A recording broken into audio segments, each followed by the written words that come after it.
When I was a young officer, they told me to follow my instincts, to go with my gut. And what I've learned is that often our instincts are wrong.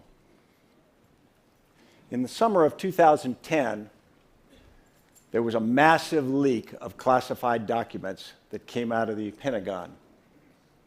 It shocked the world, it shook up the American government, and it made people ask a lot of questions because the mere amount of information that was let out and the potential impacts were significant.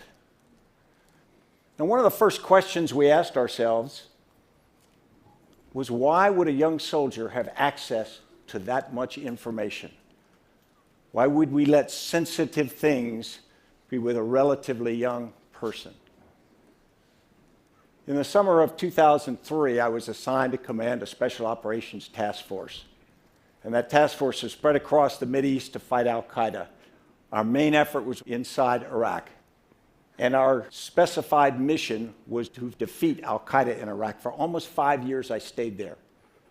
And we focused on fighting a war that was unconventional, and it was difficult, and it was bloody, and it often claimed its highest price among innocent people. We did everything we could to stop Al-Qaeda and the foreign fighters that came in as suicide bombers and as accelerants to the violence. We honed our combat skills. We developed new equipment.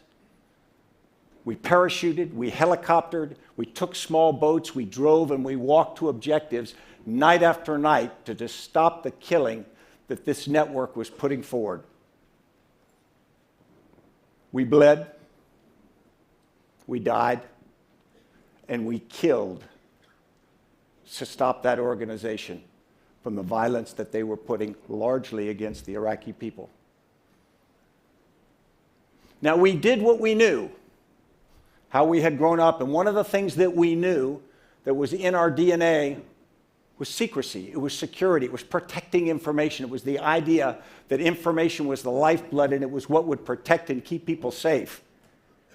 And we had a sense that as we operated within our organizations, it was important to keep information in the silos within the organizations, particularly only give information to people who had a demonstrated need to know. But the question often came, who needed to know? Who needed? Who had to have the information so they could do the important parts of the job that you needed? And in a tightly coupled world, that's very hard to predict. It's very hard to know who needs to have information and who doesn't.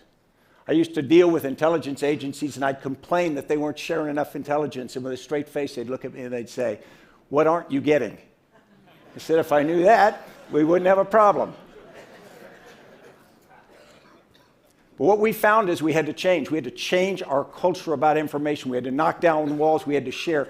We had to change from who needs to know to the fact that who doesn't know and we need to tell, and tell them as quickly as we can. It was a significant culture shift for an organization that had secrecy in its DNA. We started by doing things by building, not working in offices, knocking down walls, working in things we called situational awareness rooms. And in the summer of 2007, something happened which demonstrated this. We captured the personnel records for the people who were bringing foreign fighters into Iraq. And when we got the personnel records, typically we would have hidden these, shared them with a few intelligence agencies, and then tried to operate with them. But as I was talking to my intelligence officer, I said, "What do we do?" And he said, "Well, you found them, our command. You can just declassify them." And I said, "Well, can we declassify them? What if the enemy finds out?" And he says, "They're their personnel records." So we did.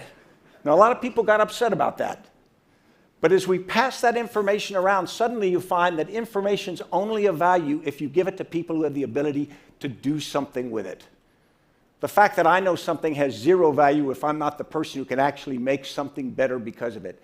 So as a consequence, what we did was we changed the idea of information. Instead of knowledge is power, to one where sharing is power. It was the fundamental shift, not new tactics, not new weapons, not new anything else. It was the idea that we were now part of a team which information became the essential link between us, not a block between us. Now, I want everybody to sort of take a deep breath and then let it out. Because in your life, there's going to be information that leaks out you're not going to like.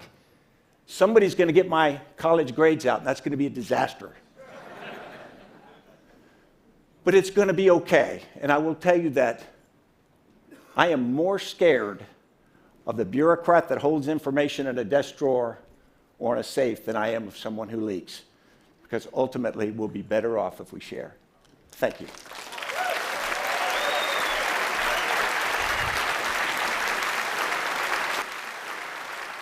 So I don't know if you were here this morning, if you were able to catch Rick Ledgett, the Deputy Director of the NSA, who was responding to Edward Snowden's talk earlier this week. I just wonder, do you think the American government should give Edward Snowden amnesty?